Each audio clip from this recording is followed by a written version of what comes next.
जगदम्ब जगदम्ब जगदम्ब जगदम्ब जगदम्ब जगदम्ब जगदम्ब छत्रपती खड्गधर कवडीमाळ चापधर वज्र तेज रुद्र।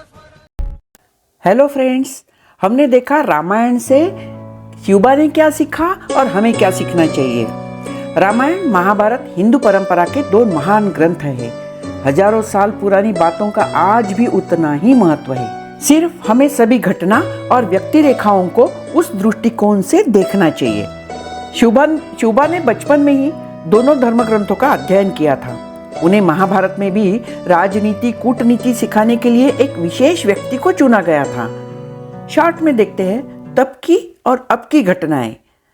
आशा है सभी को रामायण महाभारत की छोटी छोटी घटनाओं के बारे में कुछ तो जानकारी होगी ही। देखते हैं। पांडवों द्वारा बनाए गए हितमय सभा में दुर्योधन पानी में गिर जाता है। उसे देखकर द्रौपदी उसे अंधे का पुत्र अंधा कह के ठा के मार के चिढ़ाती है। द्रौपदी के ऐसे अपमानास्पद शब्दों की उसे भारी कीमत चुकानी पड़ती है। तो हमें क्या सीखना है? हमें कभी भी कहीं भी अपमानजनक भाषा का प्रयोग नहीं करना चाहिए।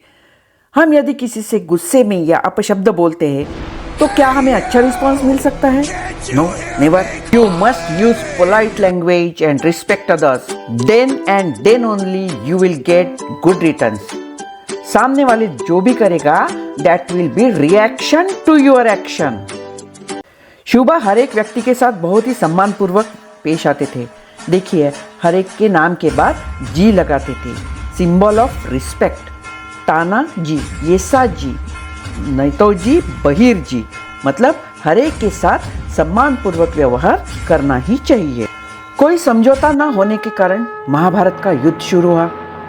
महाभारत युद्ध के दरमियान कौरव संख्या बल में काफी ज्यादा थे, मगर पांडवों ने उन्हें परास्त कर दिया। मतलब युद्ध संख्या बल से नहीं अपितु सत्य के मार्ग पर चलकर उचित रणनीति अपनाकर शत्रु की कमजोरी उसकी शक्ति उसका अभ्यास पूर्वक नियोजन करने से ही जीता जाता है। शिवाजी महाराज ने सभी बातों को बारीकी से समझा था और उसी आधार पर मुगलों की लाखों की सेना को परास्त कर दिया, वो भी मुट्ठी भर मावलों के साथ मिलकर। आज जो मैनेजमेंट में सिखाया जाता है ना, शिवाजी महाराज ने उसका इस्तेमाल 300-400 साल पहले किया था। What is that? SWOT analysis, SWOT। S means strength, W weaknesses, opportunities and threats। मतलब हमारी ताकत क्या है, हमारी कमजोरी क्या है, वैसे ही शत्रु की ताकत क्या है, उसकी कमजोरी क्या है, इसको ध्यान में रखना। हमें कहाँ से खतरा है, कहाँ से हम फंस सकते हैं, ये सोचना और उसके बाद योजनाएं बनाना, इसे कहते हैं असली मैनेजमेंट। गुरिल्ला एक बेहतरीन युद्ध नीति सिद्ध हुई। इसके पीछे काफ़ी बातें थी। एक तो पूरा परफेक्ट प्लानिंग और अनुशासन। महाभारत के युद्ध में हमने देखा अर्जुन पुत्र वीर अभिमन्यु को, बड़ा ही पराक्रमी बालक, मगर उसका अधूरा ज्ञान उसे मौत के मुंह में ले गया। चक्रव्यूह को भेदना मतलब सेना को परास्त करते करते बीच में जो प्रमुख रथी महारथी होते थे उन तक पहुंचना, ये है चक्रव्यूह की रचना। अभिमन्यु को अंदर जाने के बारे में तो पूरा ज्ञान था, मगर वहां से बाहर कैसे निकलना ये उसे पता ही नहीं था। और यहाँ देखिए, शिवाजी महाराज ने यही उससे बोध लिया कि सुदबुद्ध हमने देखा कि किसी भी शत्रु तक पहुंचने का एक रास्ता वहां पर होता था, मगर बाहर निकलने के 4 रास्ते पहले से तय करते रखते थे। इस नहीं तो उस रास्ते से कहीं से तो भी निकलना जरूरी था। आक्रमण करना और तुरंत चारों तरफ बिखर जाना ताकि शत्रु समझ ही ना पाए कि मावले गए तो गए कहाँ और कहाँ कौन सी तरफ से उसका पीछा करे। महाराज संगठन शक्ति को भी बहुत अच्छे से जानते थे। स्वराज के काम के लिए सिर्फ सेना होने से काम चलने वाला नहीं था ना, उसके लिए चाहिए था सब जगह से सब व्यक्ति का, अमीर गरीब किसान कोई भी हो या बड़ा सरदार हो, सभी का साथ होना बहुत जरूरी था। श्री कृष्ण ने गोवर्धन पर्वत उठाने के लिए जैसे हरेक के मन में विश्वास जगाया और छोटे से छोटा व्यक्ति भी बड़ा काम कर सकता है, ये सिद्ध कर दिया। वैसे ही श्री राम प्रभु ने जब राम सेतु का काम प्रारंभ किया तब हरेक ने उस काम में सहभाग लिया। बड़े तो बड़े, मगर एक छोटी सी गिलहरी स्क्विरल, उसने भी सोचा कि मैं भी इस काम में मदद कर सकती हूँ। कैसी की वो तो आपको पता ही है। घर में भी हमें किसी भी काम में एक दूसरे की मदद करनी भी चाहिए। अरे देखिए, 4-5 साल के छोटे छोटे बच्चों को भी लगता है कि हम इनको मदद करेंगे। मैं तो अब बड़ा हो गया हूँ ना, मैं भी सब काम कर सकता हूँ। यही है विश्वास जो बड़ों ने छोटों को देना है, और यह विश्वास ही बड़े से बड़ा काम करने की ताकत देती है। वैसे ही शिवाजी महाराज ने सभी लोगों का संगठन बनाया और उन्हें विश्वास दिलाया कि यदि हम संगठित रहते हैं तो कोई भी बाहर की शत्रु की ताकत हमें परास्त नहीं कर सकती। मुगल संख्या में अधिक थे, उनकी ताकत को खुले मैदान में टक्कर देना पॉसिबल ही नहीं था। इसलिए महाराज ने कभी भी खुले मैदान में चैलेंज नहीं दिया, हमेशा छापामार युद्ध मतलब गुरिल्ला वॉर का ही इस्तेमाल किया, उसी प्रकार से युद्ध किया। मुगल सेना में हाथी, घोड़े, गोला बारूद काफी थे। सेना में हाथियों को ले जाने के कारण सेना की स्पीड काफी कम होती थी और उनको संभालने वाला, हाथियों का खाना पीना, खर्चा तो बहुत ही बढ़ जाता था। सह्याद्री के छोटे छोटे रास्तों पर हाथियों को ले जाना मतलब नामुमकिन ही था। मगर शिवाजी महाराज की सेना में कभी आपने हाथी देखे हैं? घोड़े थे, वो भी अलग नस्ल के, सीधे साधे, मतलब हाइट में छोटे, साधारण खुराक, और स्पेशलिटी भी थी उनकी क्या कि वो घोड़े काफ़ी दूर तक भाग सकते थे। मतलब घोड़ों की स्पीड कम थी मगर स्टैमिना बहुत ही ज़बरदस्त था। जबकि मुगलों के पास अरबी घोड़े थे जो स्पीड में दौड़ते थे मगर बहुत जल्दी थक भी जाते थे।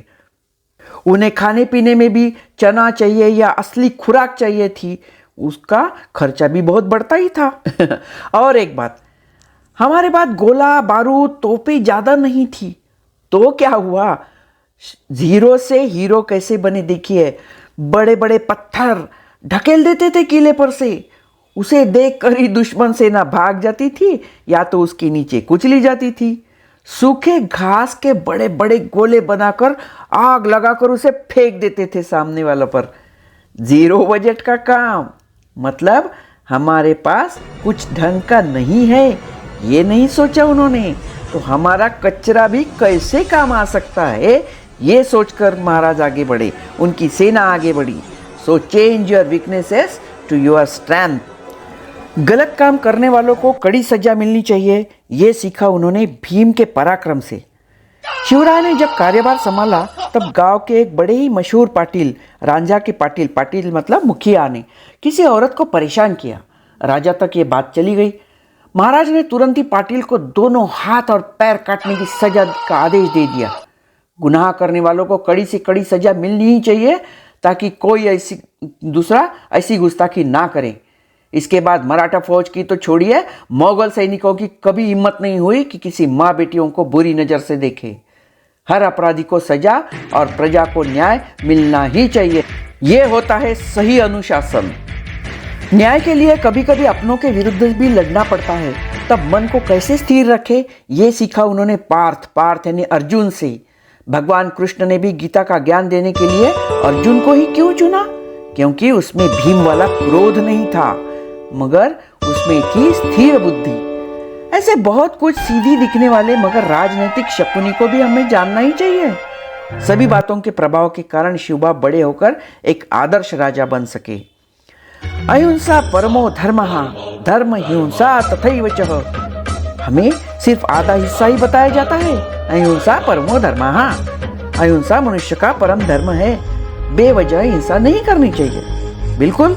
मगर जब जब धर्म की बातों पर आंच आए, किसी बेगुनाह को सजा होगी तो धर्म की रक्षा करने के लिए की गई हिंसा उससे भी बड़ा धर्म होता है। शत्रु हमारे लाखों बेगुनाहों को काट काट कर रेलवे के डिब्बों में भर भर कर हमें भेजे और हम सिर्फ अहिंसा करें, क्या यह न्याय था? इसलिए समय के अनुसार विचार बदलने ही चाहिए। भगवान श्री कृष्ण ने भी बताया था कि मैं युद्ध में शस्त्र का प्रयोग नहीं करूंगा, मगर वक्त आने पर उन्हें भी सुदर्शन चक्र का प्रयोग करना ही पड़ा था। ऐसी बहुत सारी बातें हैं जो हमें इतिहास के पन्नों से सीखनी चाहिए। आज भी हमारे समाज में दुर्योधन दुशासन की कोई कमी नहीं है। उन्हें पहचानिए, अपने मन में बसे अर्जुन को जागृत कीजिए। अर्जुन जो कभी लक्ष्य से नहीं हटा। अपना ध्येय मोटो क्या है ये जानिए और विश्वास के साथ निकल पड़िए अपने उद्दिष्ट की ओर। दृढ़ संकल्प करोगे तो आपकी विजय निश्चित है।